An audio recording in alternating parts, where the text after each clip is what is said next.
Could Banjo-Kazooie be making a comeback, and should Xbox bring it back? A certain developer seems to believe it could compete with 3D Mario games. There's a big controversy surrounding Kingdom Come Deliverance 2 that we will talk about. The Xbox Series X is better than the PlayStation 5 Pro on a particular thing, but you would think that the PS5 Pro should be better on all accounts.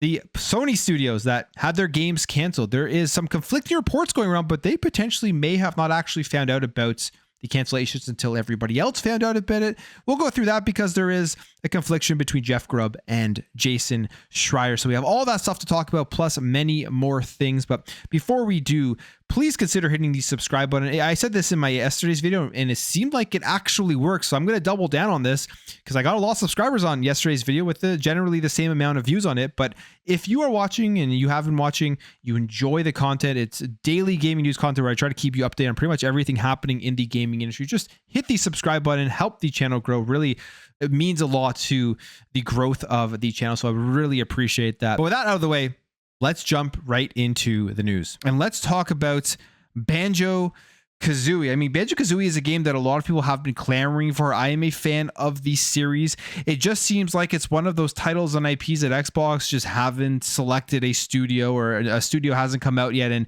explicitly said that they do want to work on this because they're working on a bunch of other stuff. But it's one that I think eventually will make its way back, and maybe with the Nintendo Switch 2 coming out, you would see Xbox make this game knowing that it would do well on the Switch 2, do really well on Xbox, and there's just a huge base of people that want to play, and maybe would trigger them to finally bring this game to the people. But we have Thomas Muller here, who's always very, very outspoken. He is the CEO of Moon Studios, who creators of one of my favorite series, which is the Ori series, Ori and the Blind Forest and Ori Will of the Wisps. And he says this, he thinks this game could be so big that it would challenge the 3D Mario games. He says, they have been sitting on Banjo-Kazooie with nothing happening there, even though a really talented developer could probably make a Banjo game that could rival 3D Mario and probably sell similar numbers. And he goes on this talking about Xbox lacking in the family-friendly department in terms of games. And he says, Xbox doesn't really have any family-friendly titles now, at least nothing of quality that they're known for. That's what I hoped Microsoft would see in Ori, but Xbox is clearly about Halo, Gears, and Forza, and nothing else really got all that much attention. Now, I agree with a couple of things here. I do think that Banjo-Kazooie would do well. I don't know if it would sell as much as 3D Mario games, because that's a pretty hard feat to accomplish, but it would still sell very well. And we're at a point here where we know Xbox is putting their games in more places. And with the Nintendo Switch 2, they are a family-friendly console, or definitely a more family-friendly console than Xbox and PlayStation. And you would think maybe if they're putting more games onto the Nintendo Switch and Nintendo Switch 2, they would think about bringing this IP back, because it would sell crazy numbers on the Switch. It would also do very well on the Xbox. But at the end of the day, they have to find the right developer to make this game and make it a good game. And they have all of those developers in-house. They could absolutely do this. It's just getting the green lit and having somebody who has the want and know-how to make a good Banjo game. Of course, they have Rare in-house, but I think Rare right now doesn't have the time to be making a Banjo game. You have Everwild being made, and you still have Sea of Thieves being updated and everything. The other thing he does say here, which is true, Xbox doesn't have very many family-friendly games. It is a genre that they could definitely expand upon and need to expand upon. But when he says that Xbox is clearly about Halo, Gears, and Forza, nothing else really got all that much attention. I mean, you look at all the titles that are coming out. They are far more now than Halo, Gears, and Forza. They are the best place to play if you like RPGs, you like multiple first-person shooter games, and live service multiplayer games. Xbox is the company right now, comparatively to Nintendo and PlayStation, that is bringing many different types of games to gamers.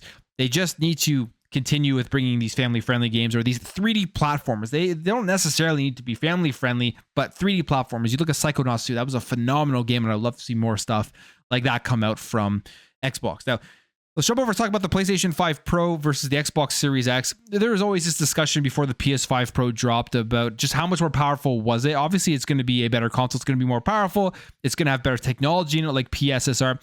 But we found something here Well, I should say this guy found it. Vincent Teo, who is a YouTuber, content creator, and he found that the Xbox Series X actually has an advantage over the PlayStation 5 Pro. He tweets this out. I'll just go over to his Twitter account. You can see your TV reviewer and YouTube content creator at HD TV Test. And he tweets this out. It's a little video. But basically what he's saying here is that just like the PlayStation 5, the PS5 Pro is still limited to 32 gigabits per second, with HDMI 2.1 bandwidth. So 4K 120. But the Xbox Series X has 40 gigabits per second that can also do 4K 120, but the difference is the maxes out on the PS5 at the YUV 422, and the Series X has full RGB 444. And he says he tested this using a Philips 2024 OLED TV, which can accurately report HDMI bandwidth of the connected video source. It's just something that PlayStation obviously looked at, and they just, I would say, cheaped out on the PlayStation 5 Pro with. They didn't want to add that extra money to improve that port. $700, you think that they would. Now, realistically, is this going to have a major real-world difference for most people? Probably not.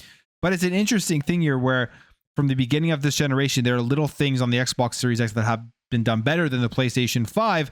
And that is continuing here with the PS5 Pro. You would expect with the PS5 Pro, you're paying $700 to pick this thing up.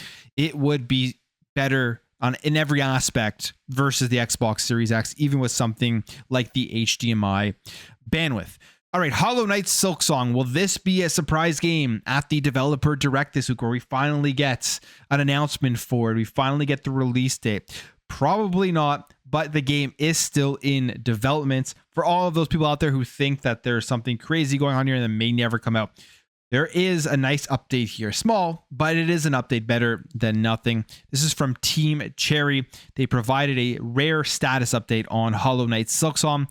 And they say here on X, yes, the game is real, progressing, and will release. This is from Matthew Griffin, who handles PR and marketing for the game itself.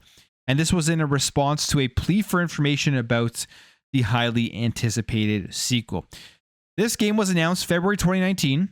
It was due to come out for PS4, PC, PS5, Switch, Xbox One, and the Series X and S. And the big thing here for Xbox gamers is that this is a major day one Xbox Game Pass game. So if you're subscribed, you're going to be getting the game. And then it got delayed and everything. We haven't really heard much more about it since then. But if you remember back in 2023, they said we had planned to release in the first half of 2023, but development is still continuing. And we're excited by how this game is shaping up, and it's gotten quite big. So we want to take the time to make it the game as good as we can. So there you have it. The game will come out when it comes out. I know for me, it's like, I'll just wait for whenever it comes out. It's not a huge deal just because I have so many games to play. And we have so many first-party games coming out from Xbox this year. So with day one in Game Pass, I'll be okay not to play Hollow Knight Silksong right away, but it'll eventually make its way out. Now, Xbox, as we know, are putting more games on different platforms. And one of the games that started this entire rumor craziness and this entire Xbox business update stuff last year was Starfield. Now, that game has not been announced for any other platform yet, but we have another point towards the fact that it could be coming out here on a different platform, and that is on the Nintendo Switch 2. So this says here that Starfield and Fallout 4 are also slated for the Nintendo Switch 2 later this year. This is according to a video from Ecstasies, who believes that the following games will be coming to the Nintendo Switch 2. Microsoft Flight Simulator 2024, Halo the Master Chief Collection, Diablo 4, Call of Duty game, which we already know that because they made that deal before the purchase that they have to bring games over to Nintendo, and I'm guessing they're waiting here for the Switch 2 to be able to handle it, and that will be landing on it. Fallout 4 and Starfield. So those are games that he believes will be landing on the Nintendo Switch 2. The Nintendo Switch 2 is going to be very interesting. We've been hearing things that Xbox is going to have a ton of support for it. And whatever that means, whether that's games that are already multi-platform, whether that means new games that are coming over, but the Switch 2 is looking like it will be a place that if you want to play your Xbox games, you're going to be able to do and potentially play it on the go, all of that type of stuff. My biggest question here is, with a lot of these titles, I know for even somebody like myself, it would be very enticing if you could just log into your Xbox account on the Nintendo Switch, get all your achievements and continue your progress, just because of the fact that you would be taking this thing on the go with you, and then you'd also be able to play your Nintendo games. I wonder if there'll be any sort of Xbox integration at all. Probably not. I don't think Nintendo will allow that, but if they could somehow do something like that where you can play your games and it tracks via your Xbox account, you sign in and you actually somehow get achievements, and maybe you don't get a pop-up on the Nintendo Switch, but when you go back to the game on Xbox, it has to play anywhere stuff. That will be a huge selling point for a lot of people. And I wouldn't be surprised if the Xbox is trying to work something out there to get that to happen, where it's not you're just buying a separate game on the Switch in your Nintendo account. Probably unlikely, but it would be super cool if we could see that Xbox Play Anywhere integration across the other consoles and other platforms out there. All right, controllers. We know Xbox loves making controllers. They continuously bring them out. They put out some nice ones, and they continuously make nice ones. It looks like there will be a new Cypher series controller, which I think this line of them have been actually pretty well done. And this comes via a report by Deal Labs, and they say Xbox's next wireless controller is the Red Cypher, the latest installment to the Cypher series. And previously, the manufacturers released the Sky Cypher and the Ghost Cypher controllers, and the Red Cypher announcement is expected to be announced in January of 2025 and be available only through the Microsoft Store. I'm guessing this will be something either at the Direct where they just quickly show it off, or slightly after in like an Xbox Wire post or something along those lines. We'll wait and see. I mean, I'm just kind of looking forward to what the new update controller is going to be, the Sebile or whatever it's called, where there's going to be potentially new features in an Xbox controller like haptic feedback. I wonder when we are going to get that, whether that's going to be released separately on its own, or that's going to be the controller that comes with the next generation of Xbox. Because as we know, their peripherals are backwards compatible. I don't expect that to be any different. I expect with the next Xbox, even if it's a first party Xbox or if they license the OS to other manufacturers and things like that, I'm expecting you to be able to use your Xbox One controller, your Series controller, and then whatever new Xbox controller that they do put out with the next generation. All right, last week we heard about all of the cancellations at PlayStation. Whether you are a fanboy or not or whatever, the reality is PlayStation has had a bad generation with first party output. It's as simple as that. Their first party output has not been good. They've been canceling stuff. And I think we're going to go through this entire generation, and it isn't going to be a high amount of output from them because of all the time wasted on these projects that now have seemingly been canceled. And there was a story going around that it made it sound like the studios heard about the cancellation of their games at the same time as the public, as the news articles went out. Now, it's not 100% true here, as there is an update to this.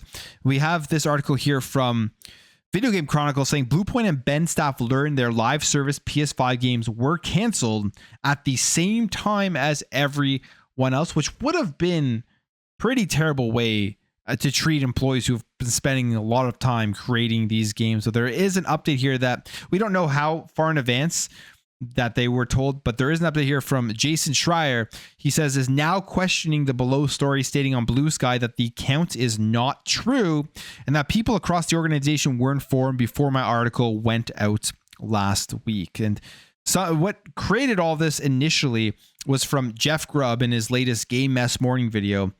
And he says this: I looked into this a little bit. Yeah, all of this is true. The two studios found out at the same time as everyone else, so people will be going into work today wondering, hey, okay, what are we doing next? Continues here and says, and what they're going to have to do next very likely is pitch something to Sony, and the landscape of that has changed pretty drastically. So he's suggesting here that both studios will have a hard time finding new ideas that Sony will basically accept or be able to find a new game to work on. He explains here and says, a couple of years ago, you'd bring to PlayStation your pitch. That is, it's a live game service. We know you want to hear that, and we can use the God of War IP. We know you want to hear that, and then they get the green light, and they get a budget, and they get funding. They can grow their studio, hire more people. The people working there are safe. And now they have to go back to the drawing board and come up with a pitch that PlayStation wants to hear when no one really knows what they want to hear. So it's a rough situation. So basically, Jeff Grubb is reporting they found out at the same time as us. And I mean, that would be terrible. Jason Schreier saying that is not true. So we don't have full clarification as to what has happened here. But either way, there's cancellations going on. It probably wasn't handled exceptionally well. And the people who are working on those have wasted a lot of their time. And now they have to figure out what they are going to be working on next. And when it comes to Bend Studios, luckily at the end of the day, these studios aren't closing down. But when it comes to Bend Studios, they say here, we still plan on creating cool shit. And this was a developer thanking the players after Sony cancels the latest game. This is Kevin McAllister, and not that Kevin McAllister, the Kevin McAllister from Bend Studios. And he tweets this out. He is the community manager there at Bend Studios. Says, I'll keep this short. Thanks for the love and support, everyone, especially to those that have reached out. P.S. We still plan on creating cool shit. And we don't know what that stuff's going to be. We don't know what type of game is going to be next.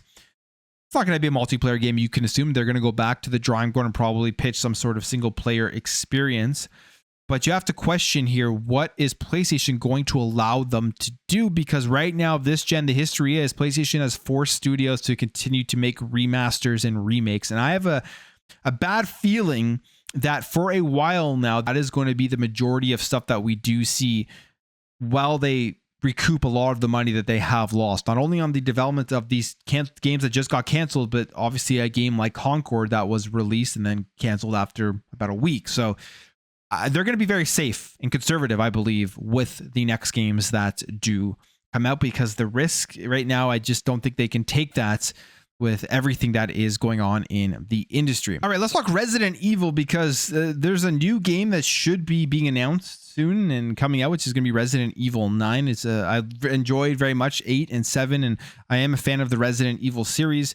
And it looks like they are going to be bringing back some more games. Now, we know Resident Evil, they've been remaking their older titles. Not sure if this means remake or maybe just remasters and re-releasing them on the current generation of consoles. But Resident Evil 4, Resident Evil 7, Resident Evil Origins, and Resident Evil 6 have now been all rated by ESRB, coming to the PlayStation, coming to Xbox.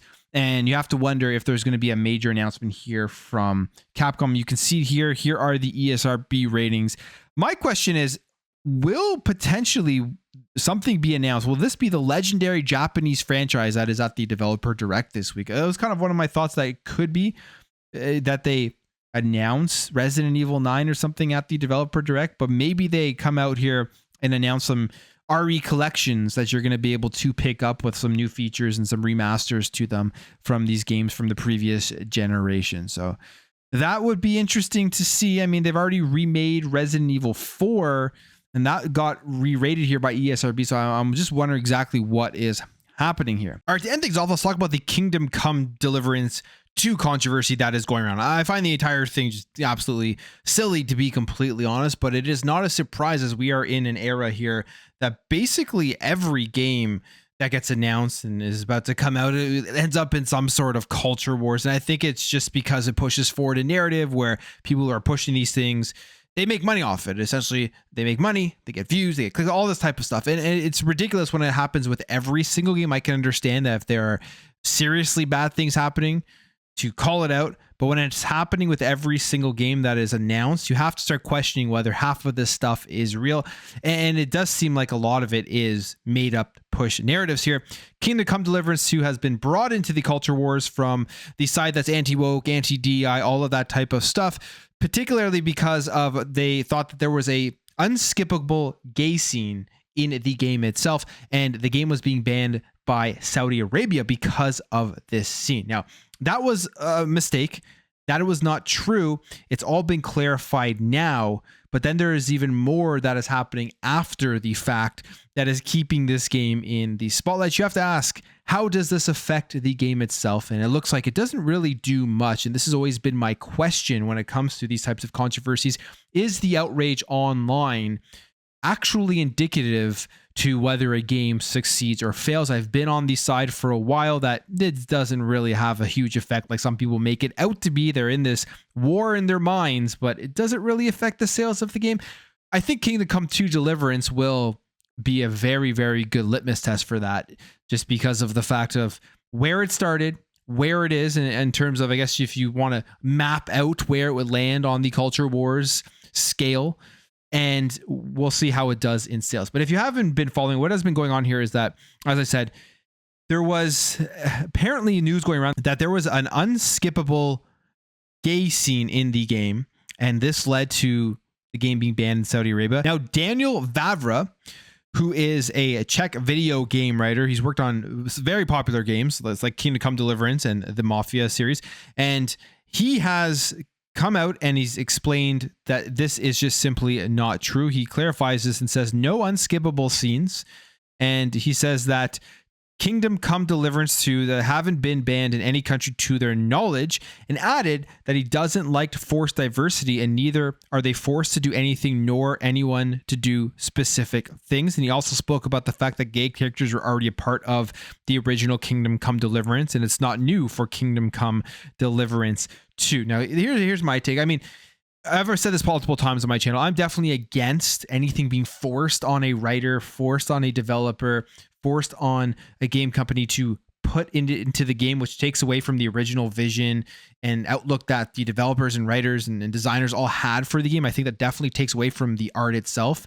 But it always seems like controversies are popping up when that is not the actual case. I'm definitely against it if it does happen, but with this doesn't seem like it is happening, but people are trying to make this into something that really it is not. You want the art to speak for itself. You want the game to live for itself. If you don't like the fact that there is a scene in the game that goes against your morals, thoughts, all that type of stuff, just don't play. You don't have to spend the money on it, and the market will speak for itself. The outrage about every single game is pretty much ridiculous. But he also goes over here to X, and he's pretty much calling out all the people out there that are saying pre-orders are being canceled and that the game is now going to fail, all of this type of stuff. And the fact he put out a particularly spicy tweet here that is getting backlash from certain parts of the gaming community.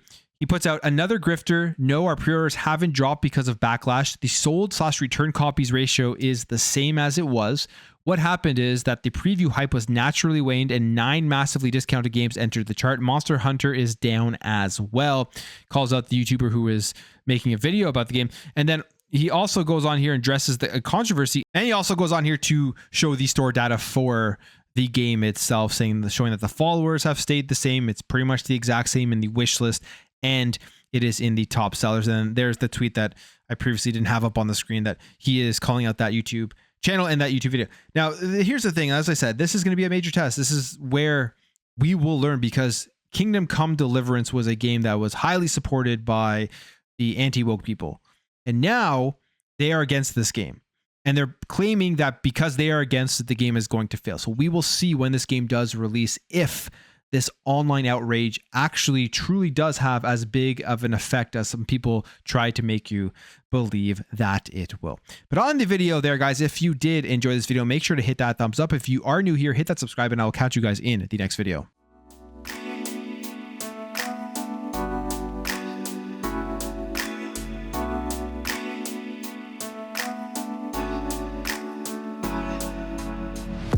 Bye.